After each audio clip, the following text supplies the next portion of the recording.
Hi, welcome back. I hope you're doing okay. I'm also doing okay. But my country is still being invaded. I'm in the capital and it's relatively safe and calm here. The public transportation, some of it is starting to go around again. I needed to go on the underground the other day and I spent an hour and a half just sitting there and it never came. So it's still, wonky. But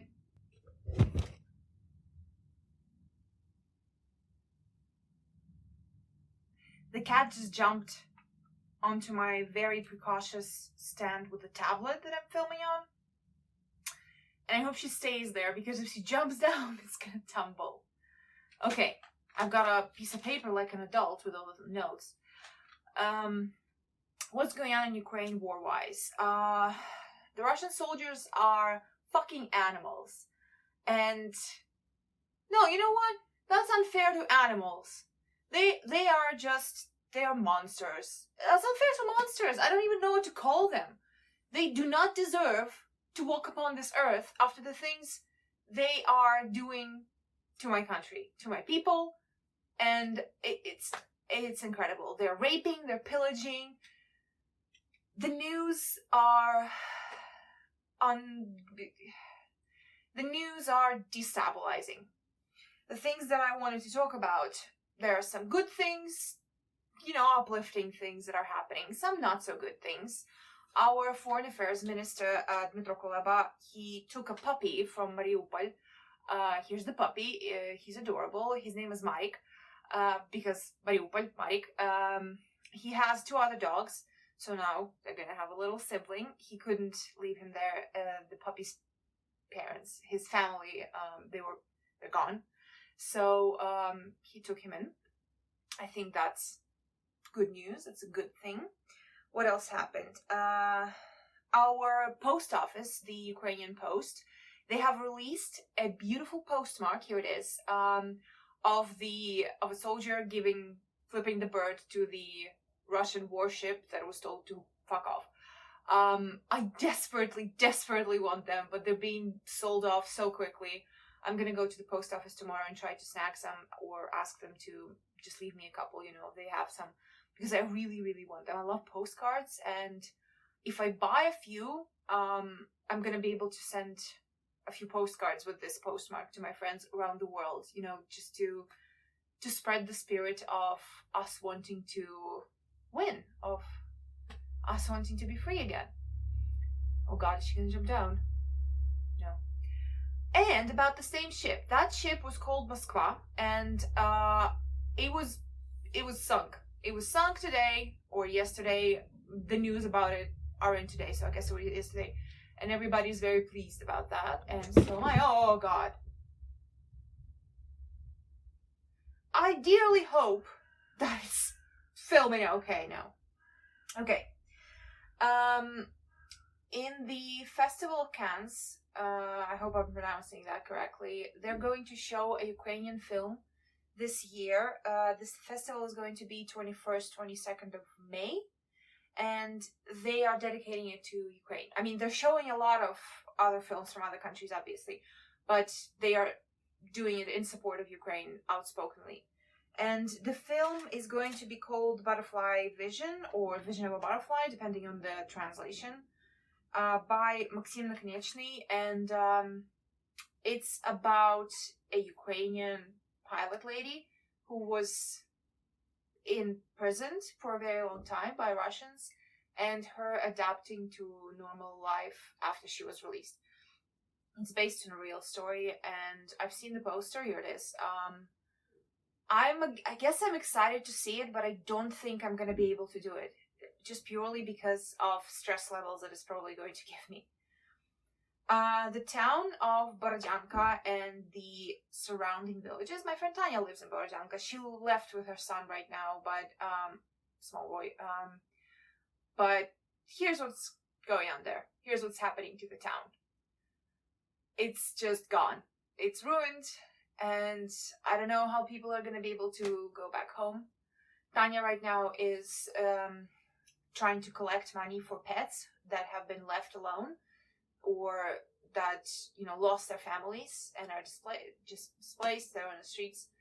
And because volunteers are just not, they don't have enough manpower and money to be able to help all the animals.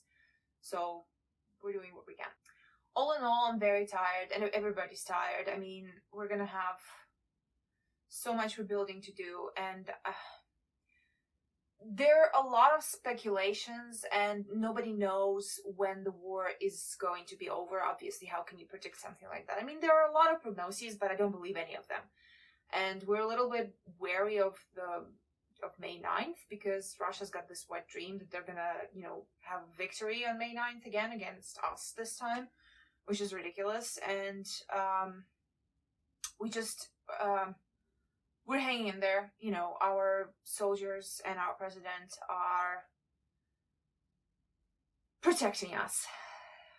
We're in good hands, but we're afraid, and we need help and support. Okay, now to the fun stuff. What I read in the month of March. I read entire 5 books. Good for me. I read The Iron King by Maurice Druon. This is a historical series. There are 6 books in the series. I read the last one, I think, The Lily and the Tiger or something like that, when I was very young, and I didn't realize it was part of a series. And now I want to read the entire series. It's about the history of French and English kings, French monarchy in the 14th century. And the first book, The Iron King, is about Philip the Fair and his persecution of the Templar Order. The curse that is laid on his family by the last of the Templars when he is executed. It was an excellent book, 4 stars. I enjoyed it immensely. The political intrigue, which is based on historical fact, is excellent. And actually, if you like Game of Thrones, I suggest you read the series, because Martin said that he was inspired by Druon's The Accursed Kings series to write A Song of Ice and Fire. Second book I read is Where They Found Her by Kimberly McCreight, 3 stars. It's honestly, I can't even remember what the ending was. It was fine. It's a thriller about a woman who gave birth to a stillborn baby, and how she is going through her grief, how she tries to go back to normal life. And she's a reporter, and she reports on just cute domestic stuff, I think. I can't even remember. She reports on something not very serious. And one day she gets assigned this murder that she needs to report on, and it's a baby. So that's it, I guess.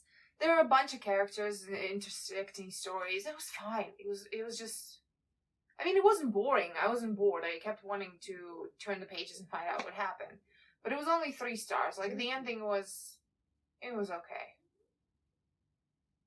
The next book, I'm kind of upset about this one. It's The Paris Apartment by Lucy Foley. 3 stars, but honestly, the more I think about it, the more I want to give it 2 stars. She wrote my probably favorite thriller, The Guest List. It's about a wedding party on an island. Somebody gets killed, and everybody has their own mysteries, their own motives. It's a very traditional premise, but it is just excellent. I know that not everybody loved it as much as I did, but I enjoyed it so much. It was so good. The characters were fucked up as always, but there were a couple of characters that I really liked, and I enjoyed their stories. And then I read her other thriller, The Hunting Party, which was basically the same thing, but with a group of friends that go on a hunting party somewhere in the wilderness. And again, somebody ends up dead, and everybody has their own mysteries and everything. Another excellent one. I think I gave The Hunting Party 3 stars, but I don't know why. The more I think about it, the more I want to give it 4 stars. It was very good. I kind of want to reread both of them. So I was waiting for The Paris Apartment so much, and it was going to be so good, and it was not good. It was just not. It was boring. It was the first, the first quarter of the book was quite entertaining. I enjoyed. It's about a Paris apartment. It's about this woman who goes to Paris to run away from something back home back home in England, and her brother lives in this apartment. She comes in half unannounced. He sort of knows that she's gonna come, but he doesn't really want her there. And when she arrives, he's not there. So she starts to look for him. And everybody who lives in this building, they all have some kind of connection to him and probably to his disappearance. And she's trying to find out what happened. And at first it was very entertaining, but the more I got into it, like, first of all, I predicted everything that was going to happen at the end in the first, like, 10% of the book. It was not suspenseful at all. But I enjoyed each different perspective from every character. But it was just, I feel bad because I really, really desperately love 2 other books from Lucy Foley. And I know that this one is Lucy Foley's favorite one. In the dedication acknowledgements at the end, she says that this is her favorite book that she had written, and that she worked on it so hard, and she put her heart and soul in it, you know, and I know how important that is. And I don't want you to not read it because I didn't like it. It's got an interesting cast of characters. It's going on in Paris. There are a couple plot points, like there's a riot in Paris and there's literally no reason for it to be there other than for our character to get lost in it for half a page. And why are there riots? What are they rioting against? You know, and why was that important in the book? It's just a little messy, a little bit. But I personally enjoyed the use of the French language in this book. I didn't mind. Like, it was fine. I half read it, half listened to the audiobook, and the audiobook was excellent because I enjoy an accent, you know, and I enjoyed listening to these characters speaking in a French accent. So overall, I'm sad about it. 3, but probably going to bump it down to 2 stars. I'm so sorry. I'm upset about it. I really wanted to love it. 4th book that I read is Normal People by Sally Rooney. And again, it's 3 stars, but the more I think about it, the more I just want to give it 2 stars. I'm sorry again. Like, I know that so many people love this book. And I buddy read it with my friend Gabby, and Gabby liked it. But, dude, I'm sorry, but it was just no. I didn't have any issues with this book that so many other people had, like that it's just a basic high school relationship, but it's not profound or anything.